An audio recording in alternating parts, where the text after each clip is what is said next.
I never thought it would end like this. It wasn't just jewelry. It wasn't just a few precious stones and golden chains. To me, it was the last piece of my mother I could hold on to, the only tangible memory of her that had survived the years, that connected me to her after she passed. And now it was gone. Gone because he had sold it, without a second thought. The shock hit me like a tidal wave, crashing over everything I thought I knew about our life, our marriage, our trust. I stared at the empty space where my mother's jewelry box used to be. At first, I thought maybe I had misplaced it. Maybe I had put it somewhere by accident. But then I saw the envelope on the kitchen counter, the one with the words for the car payment, written on the front in his handwriting. My stomach sank. I opened it, and there it was, proof of what I never could have imagined. He had taken everything from that box, every necklace, every bracelet, every piece of my mother's legacy, and he'd sold it, not to pay bills, not to save our home, but to buy a brand new car for her, his mistress. My heart raced as I tried to comprehend it. How could he do this? How could he betray me like this, so openly, so shamelessly? The same man I'd shared my life with, the one who'd promised to love me until the end, had sold my memories for a shiny new car. I could barely breathe. The weight of his betrayal crushed me, and for a moment I thought I might collapse. But something inside me snapped. He had no idea what he had just done. He thought he could get away with it, that this would be just another mistake I'd forgive. But this was different. I wasn't going to let him walk away from this. He would see just how far I was willing to go for my own dignity, for my mother's memory, for the truth. As I stood there, my eyes never leaving the empty space on the counter, I made a vow. He had no idea what was coming. Before this, before the betrayal, before the empty space where my mother's jewelry once was, life wasn't perfect, but it was mine. We had built a life together, brick by brick, for almost 8 years. I was a woman who had believed in the sanctity of marriage, in loyalty, in love. I never thought for a second that the man I married would be capable of something like this. I grew up in a modest home where my mother was the backbone. She taught me everything I know about resilience, about being strong in the face of adversity. My father wasn't in the picture. He left when I was little, and it was just my mom and me. She gave everything she had to raise me, to make sure I knew my worth. She always said, "What you have in your heart is far more important than what you have in your bank account." Those words stuck with me as I grew older. When I met Thomas, I was young, naive, and full of hope.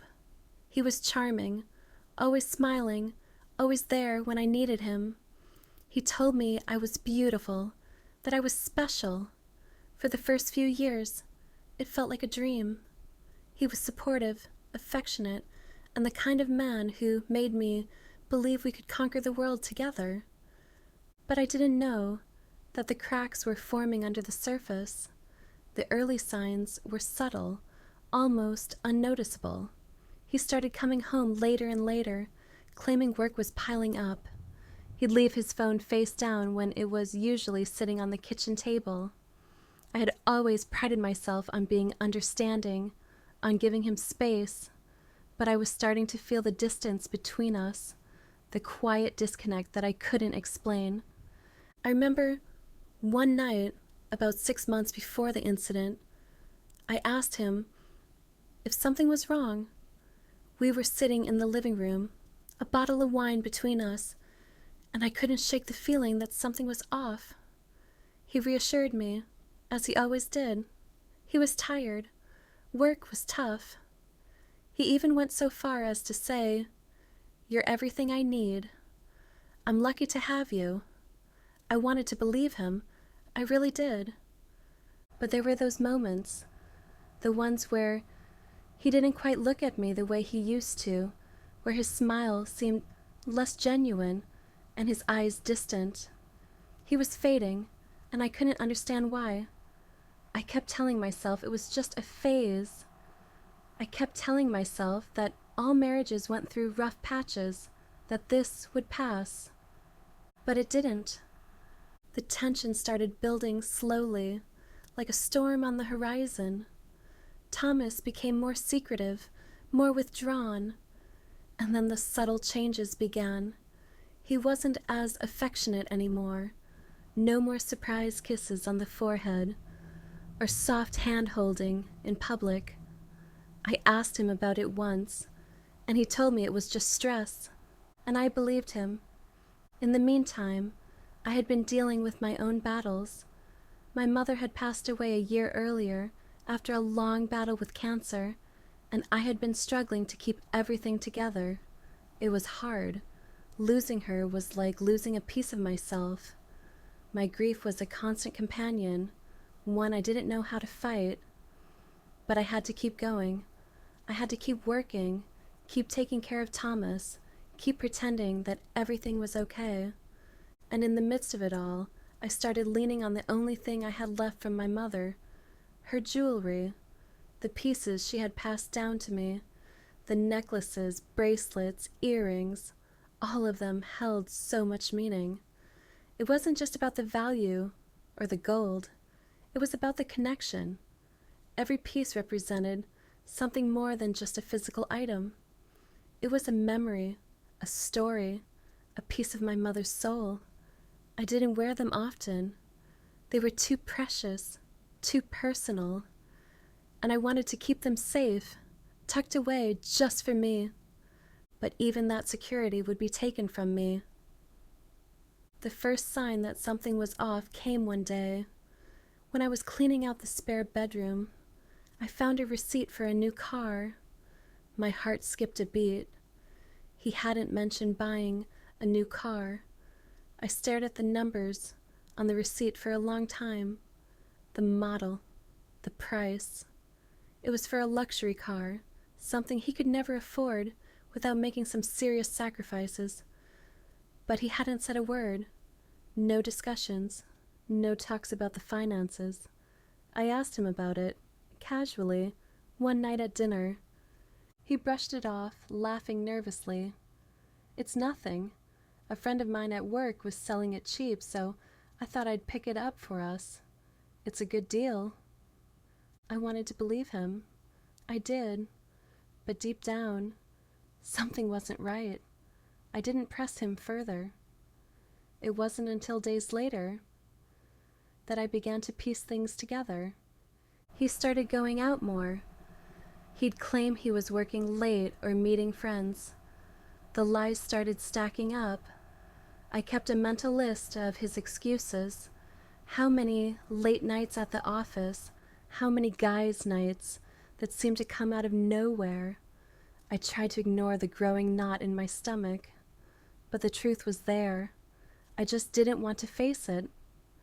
Then one evening, as I sat in the living room alone, scrolling through social media, I saw a post that made my blood run cold. A picture of Thomas with her. It was a photo from a night out, a selfie they'd taken together at some bar I had never heard of. She was leaning into him, her hand resting on his shoulder. He was smiling, in a way I hadn't seen him smile in months, genuinely smiling, not the fake smile he'd been giving me at home. My hands shook as I zoomed in on the image. The woman in the picture wasn't just anyone. She was a woman I had seen around before, someone I had noticed but never thought anything of. She worked at a cafe downtown, a barista who had always seemed nice enough, but I had no idea that she was the one who had slowly crept into my husband's life. The shock hit me like a slap in the face, but there was no time for tears. I knew this wasn't just an affair. This was a calculated betrayal. The next day, the realization came crashing in. That's when I saw the envelope. His lies had led to this moment, the moment where the man I loved had crossed a line I could never unsee. He had sold my mother's jewelry to buy her a car. I stood frozen, the envelope still clutched tightly in my hand. It was as if the world had stopped spinning for a moment.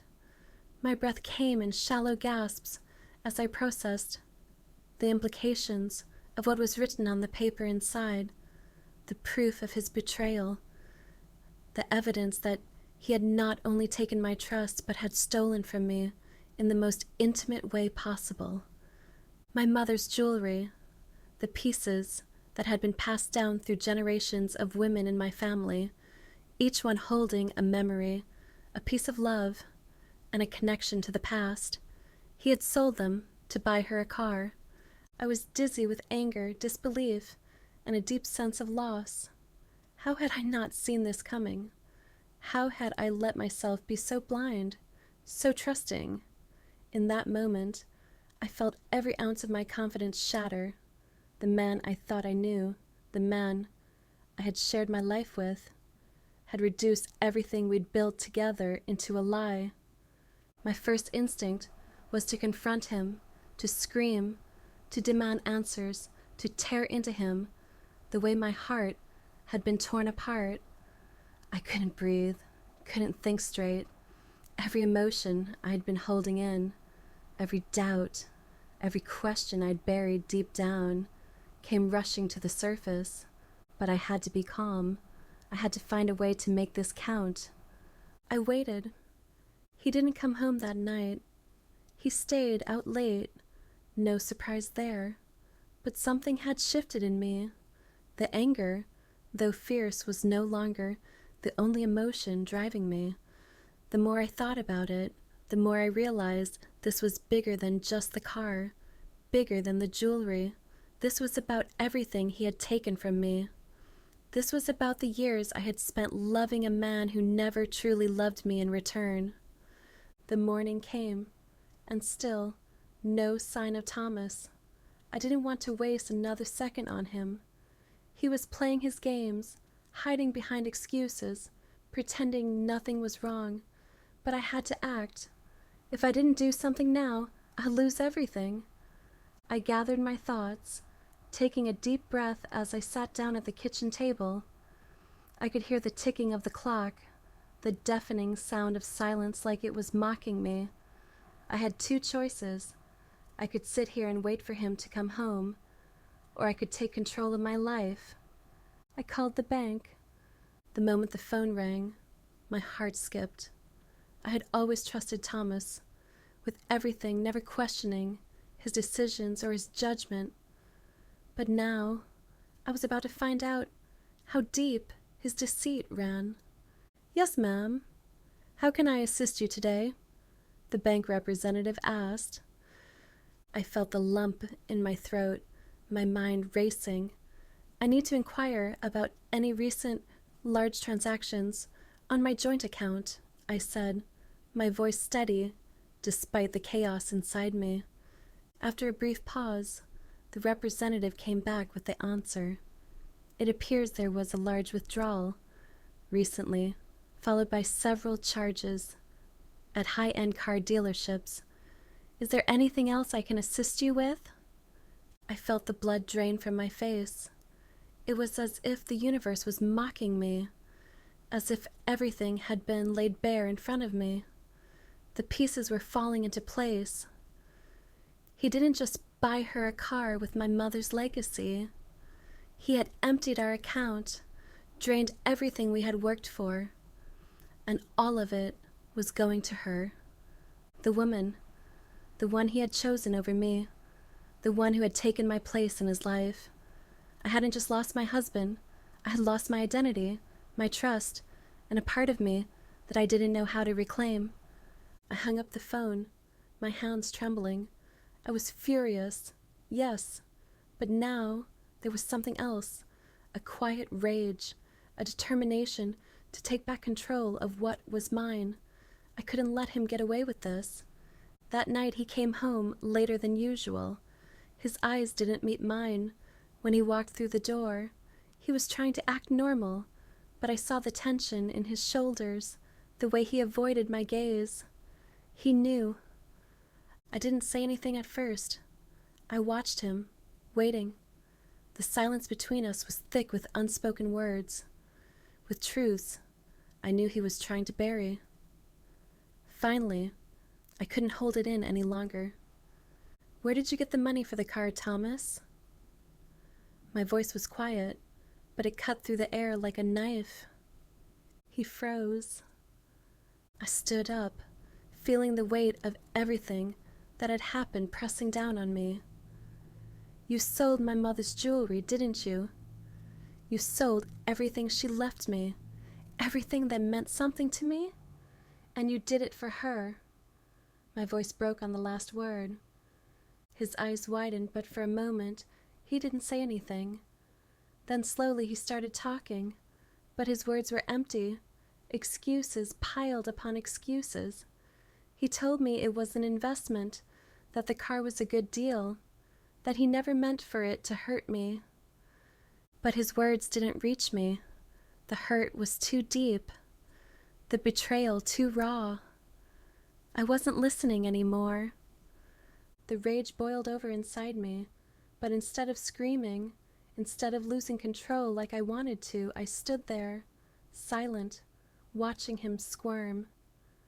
"I don't want your excuses," I finally said, the words like acid on my tongue.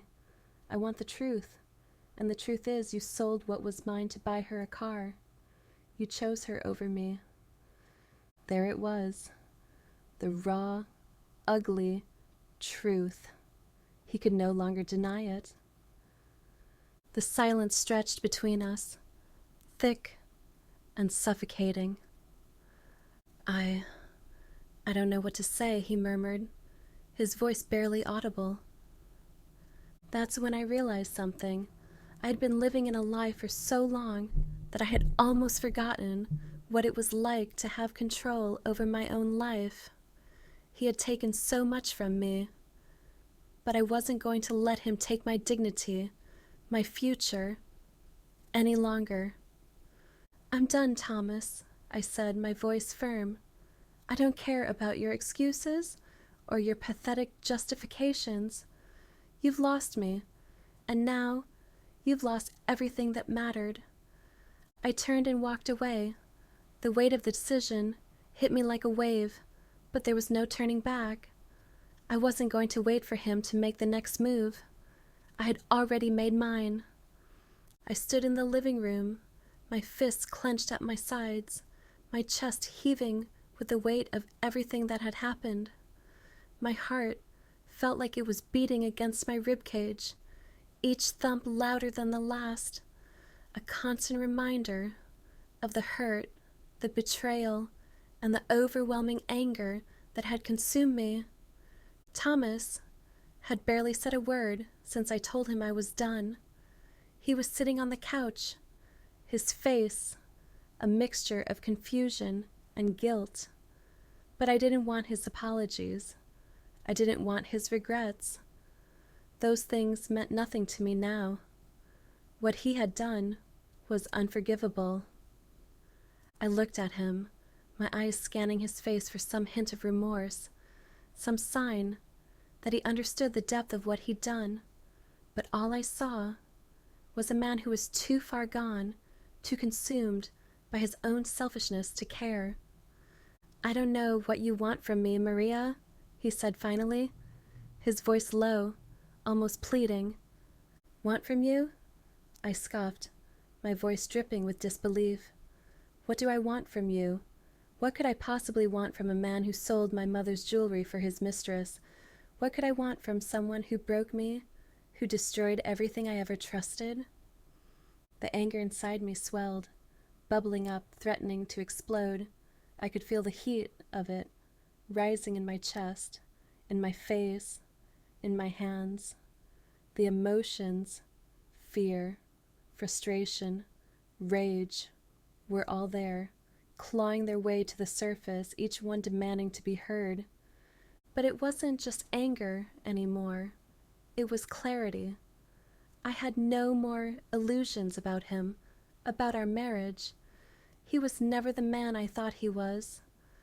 I wasn't sure when the shift had happened, whether it was when he stopped coming home early from work or when he stopped talking to me, but somewhere along the way, I had become invisible to him. No, Thomas, I'm done waiting for you to change.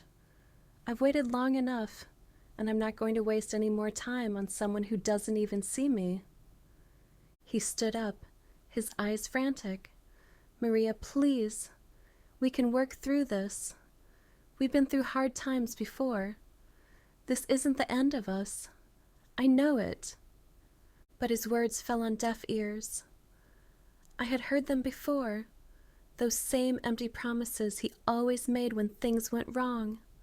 He was trying to pull me back into his web of lies, to make me doubt my decision. But it wasn't going to work this time. I took a step back, the weight of my decision pressing down on me like 1,000 pounds. I had to do this. For me. For the woman I had almost forgotten. The woman who deserved better than him. Don't you get it? I said, my voice trembling with both rage and finality. I'm not the woman you married anymore. You took everything from me, my trust, my dignity, my future. And now, I'm taking my life back. I won't stay here, trapped in this lie anymore. It's over, Thomas. And you know what? I'm not asking for your forgiveness. His face twisted with frustration. He stepped closer to me, his hands reaching out as though he could stop me, as though he could erase the years of pain with a touch. But I was done. I had nothing left to give him. You can't just leave me, he said, his voice rising. I've made mistakes, yes, but I love you. You're the only one who's ever understood me. You can't walk away from us like this. A bitter laugh escaped me, as if his words were a cruel joke. Love? I repeated, incredulous. Is that what you call it? Selling my mother's jewelry? Lying to me every day? Letting me think everything was fine while you were out with her? His face crumbled, and for the first time, I saw a flicker of something real in his eyes, regret. But it was too late. The damage had been done.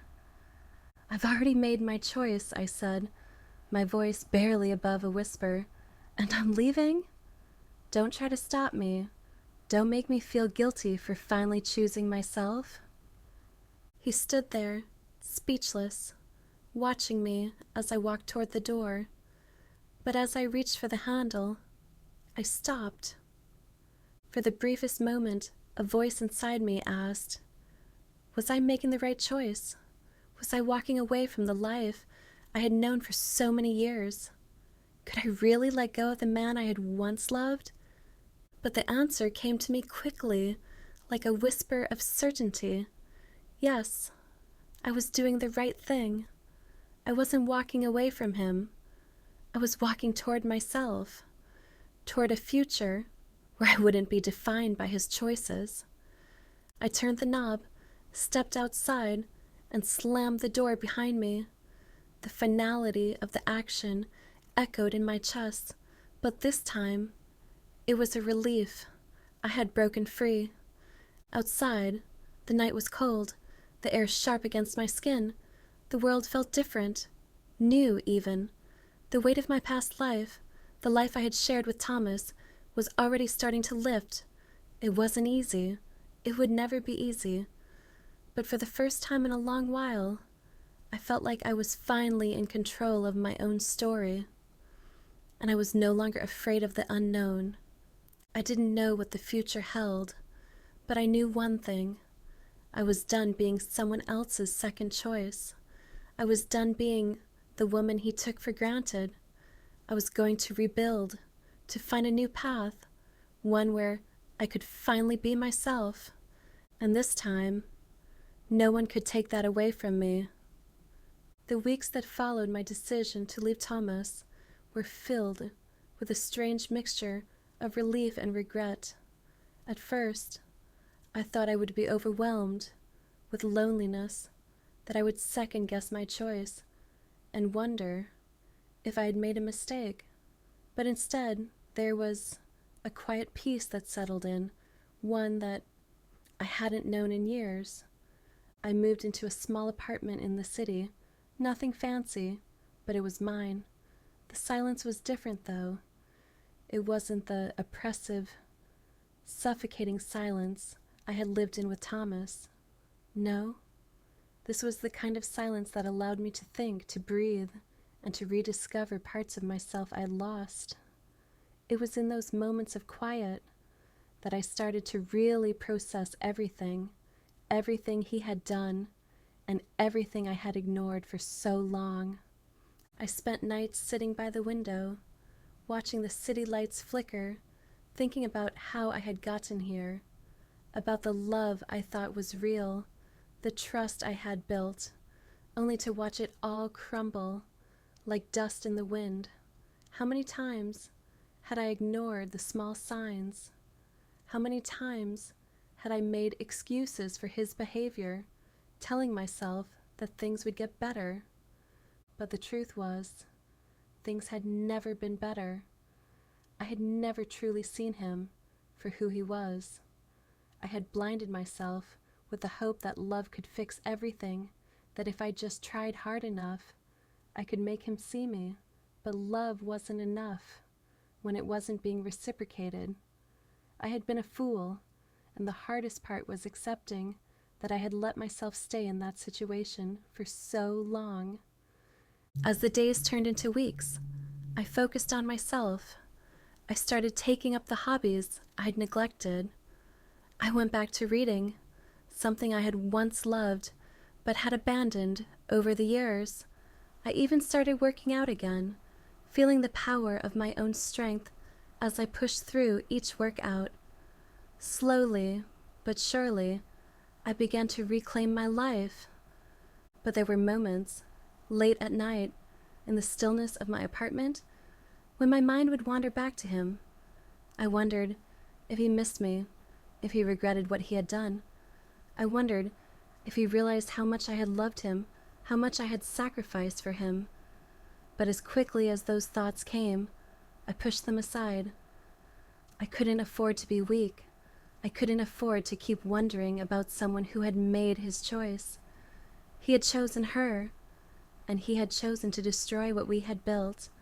It wasn't my responsibility anymore. One day I received a letter in the mail. It was from Thomas, a final plea for forgiveness. I stared at it for a long time before finally opening it. As I read his words, apologies, excuses, pleas for reconciliation, my stomach twisted with a mixture of anger and pity. He was still the same man who had betrayed me, still the same man who had thought he could destroy me and walk away without consequences. And yet here he was, asking for my forgiveness. I didn't respond. I didn't need to. The letter wasn't for me. It was for him. It was his last attempt at keeping control, at trying to rewrite our story. But there was no rewriting this one. The damage had been done. Instead, I packed the letter into a box, along with the memories of the life I had once known. Photos, gifts, letters that had meant something to me once. The memories of who I had been when I was with him slowly faded, becoming just that. Memories. I didn't burn them. I didn't destroy them. But I put them away, locked them in a place where they couldn't hurt me anymore. I found myself smiling more often now. It was a small thing, but it was a sign of change. I was no longer the woman who had waited in silence hoping for a man who would never return the love she gave. I had learned that my worth wasn't tied to anyone else's actions. I was whole on my own. The day came when I got a message from an old friend. She had heard about what happened and invited me out for coffee. We sat in a small cafe, catching up on life, and for the first time in what felt like years, I felt like myself again. I wasn't angry, I wasn't sad, I was just me. And that was enough. We talked about the future, about the things I had put off for so long, traveling, starting a new career, finding love again, but this time, on my terms. It felt good to dream again, to think about the possibilities that lay ahead, not behind. When I got home that evening, I sat by the window, as I often did. I looked out at the city, my thoughts calmer now. The weight of everything that had happened, the weight of the years I had lost, didn't feel so heavy anymore. It was as though I had let go of the parts of myself that no longer served me, and in doing so, I was finally free. I didn't need to ask for his forgiveness.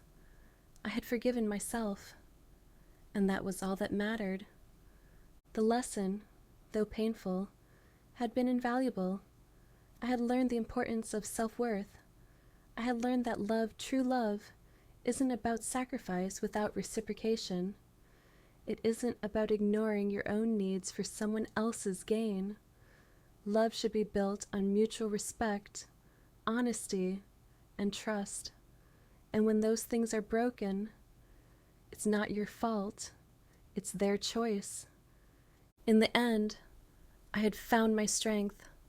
I had found peace, not because I had everything I thought I wanted, but because I had finally stopped looking for validation outside of myself.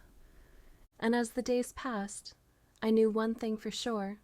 I was better for it. The scars would always remain, but they weren't signs of weakness. They were proof of my resilience, proof that I had survived and that I was going to thrive, because no one could take that away from me.